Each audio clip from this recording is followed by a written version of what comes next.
children's future, Mr. President, know that we stand with you and we want to move Maryland forward, don't we? My friends, I still believe in the revolutionary Maryland of Charles Carroll of Carrollton. I still believe, as Frederick Douglass believed, that we are one, our cause is one, and we must help each other if we are to succeed.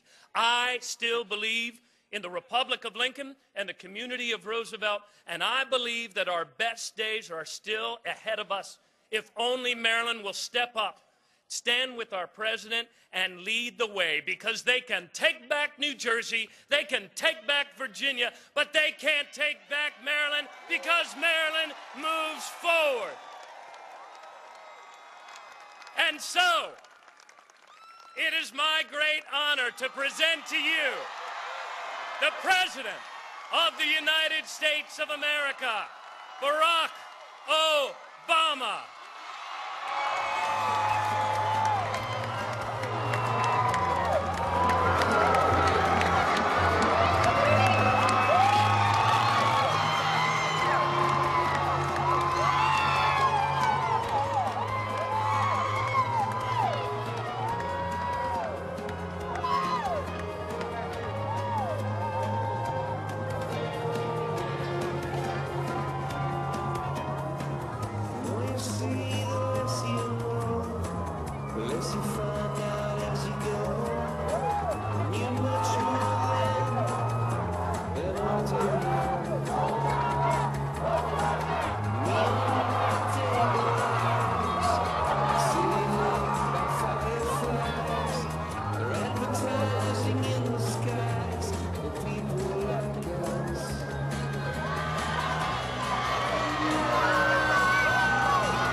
Hello, Bowie!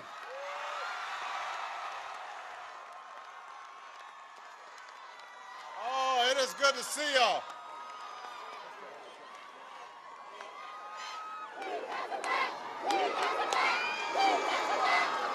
Thank you. Thank you so much.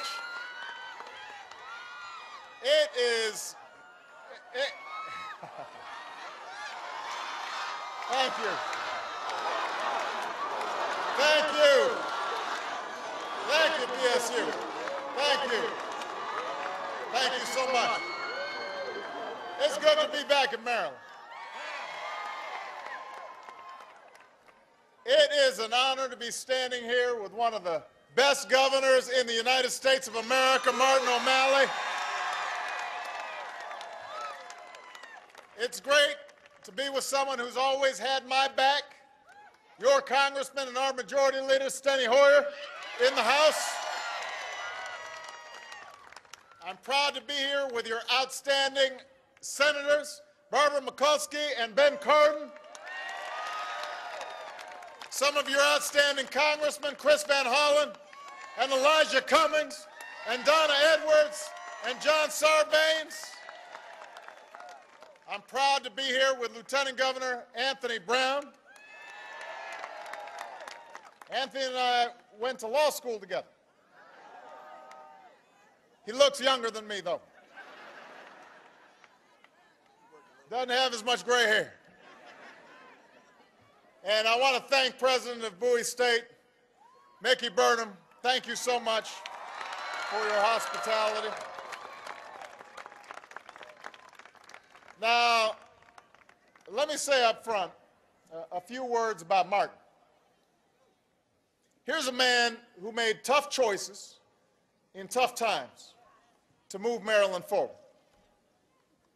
His rock-solid support for public education has made Maryland schools the best in America 2 years in a row. The best in America. Not the best on the East Coast, not the best in the mid-Atlantic states, the best in America. His innovative policies have helped drive violent crime down to its lowest level since 1975. His smart leadership helped turn around Chesapeake Bay.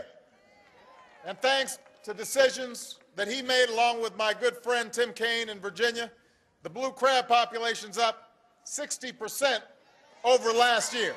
And that's good news to folks who make their living on the bay, and it's good news to folks who like good eating. So Martin's been a great governor for a great state, which is why I hope you are fired up in these last few weeks. I hope you're ready to fight for Martin so he can keep fighting for you. Because there's an election coming up that's going to say a lot about the future. Your future, but also the future of this country. Now, I love you back, but I've got a good...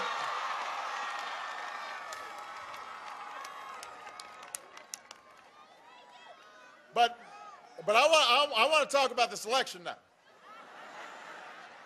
I do love you, though.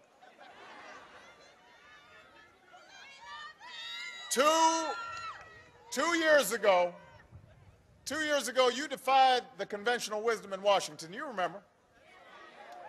They said you can't overcome the cynicism of our politics. You can't overcome the power of the special interests. You can't make progress on the big challenges of our time. You can't elect an African American with a funny name. They said, no, you can't. I'm sorry, what'd you say?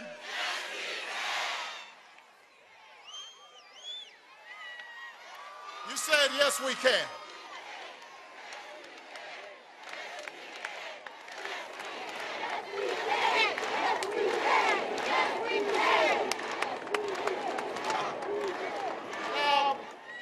Here's the thing, though. Here's the trick.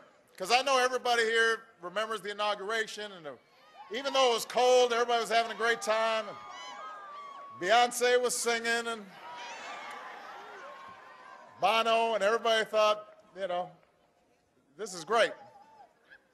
But our victory in that campaign, that wasn't the end of the road. That was the beginning. The campaign by itself didn't deliver the change that we needed. It just gave us the chance to make change happen. And it made each of you shareholders in the mission of rebuilding our country and reclaiming our future. And I'm back today 2 years later because the success of that mission is at stake. We've got a lot at stake right now. On November 2nd, I'm going to need you just as fired up as you were in 2008. Just as fired up. Now, I want us to just go down memory lane here for the last 20 months so we understand where we've been, what we have to do, and where we're going. After that last election, it was my hope that we could pull people together, Democrats and Republicans, because we had to confront the worst economic crisis since the Great Depression. The worst, by far, in most of our lifetimes. Because although we're proud to be Democrats, we're prouder to be Americans. We wanted to bring everybody together. And I know there are plenty of Republicans who feel the same way in this country. But unfortunately, when we arrived in Washington, the Republicans in Congress, they had a different idea. They knew it would take more than a couple of years to climb out of this unbelievable recession that they had created. They knew that by the time the midterm rolled around, that people would still be out of work, that people would still be frustrated, and they figured that if we just sat on the sidelines and opposed every idea, every compromise that I offered, if they spent all their time attacking Democrats instead of attacking problems, that somehow they would prosper at the polls. So they spent the last 20 months saying no, even to policies that they'd supported in the past. No to middle-class tax cuts. No to help for small businesses. No to a bipartisan deficit reduction a commission that they had once sponsored. I said yes, they said no. I'm pretty sure if I said the sky was blue, they'd say no.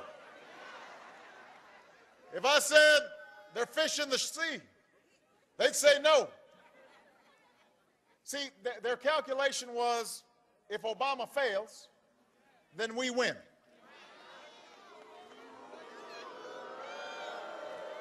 That was their calculation. Well, they might have thought that playing political games would get them through an election, but I knew it wasn't going to get America through our crisis. So I made a different choice. Instead of playing politics, I took whatever steps were necessary to stop an economic free fall.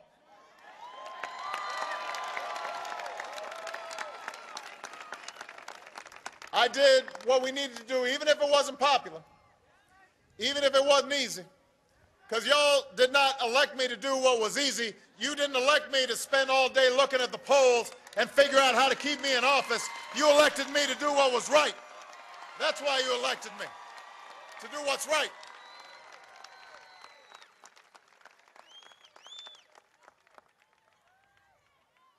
And 20 months later,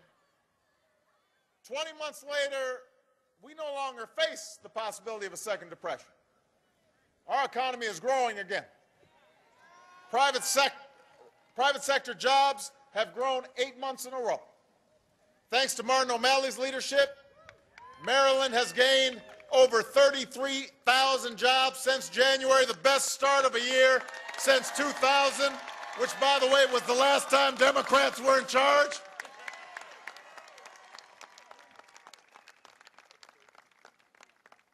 There are 3 million Americans who wouldn't be working today if it weren't for the economic plan we put in place.